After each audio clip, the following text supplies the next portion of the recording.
আজ বানাচ্ছি লাউ পাতার পনির পাতুরি। প্রথমে ব্লেন্ডারে দিব কাজু বাদাম, কিশমিশ, সাদা তিল, গোটা জিরে, আদা, কাঁচামরিচ, গোটা সরিষা আর এক টুকরো টমেটো, সাথে পরিমাণ মতো জল। সব উপকরণ একসাথে ব্লেন্ড করে বানিয়ে ফেলবো একটি মজাদার পেস্ট।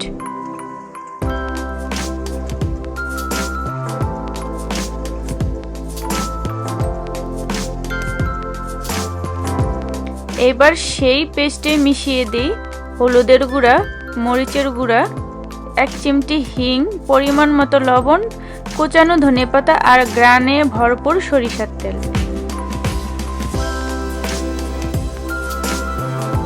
এখন মিশ্রণে ঢেলে দিই আগে থেকে কাটা পনির। ভালো করে মিশিয়ে নিই যেন প্রতিটি টুকরো মশলায় ভালো মতন মিশে যায়।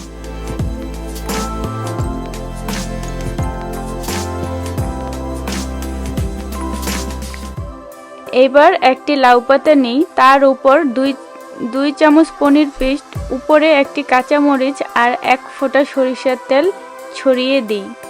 তারপর সুতা দিয়ে পাতাটি ভালো করে বেঁধে নিই যেন সব স্বাদ আটকিয়ে থাকে ভিতরে।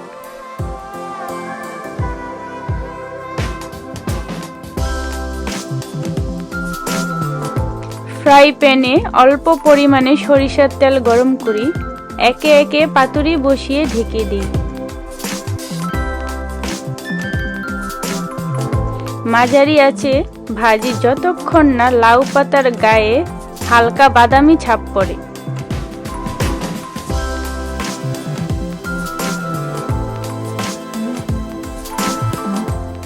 বাস হয়ে গেল আমাদের মজাদার গ্রানে ভরপুর লাউ পাতার পনির পাতুরি। গরম ভাতের সাথে পরিবেশন করুন পনির পাতুরি।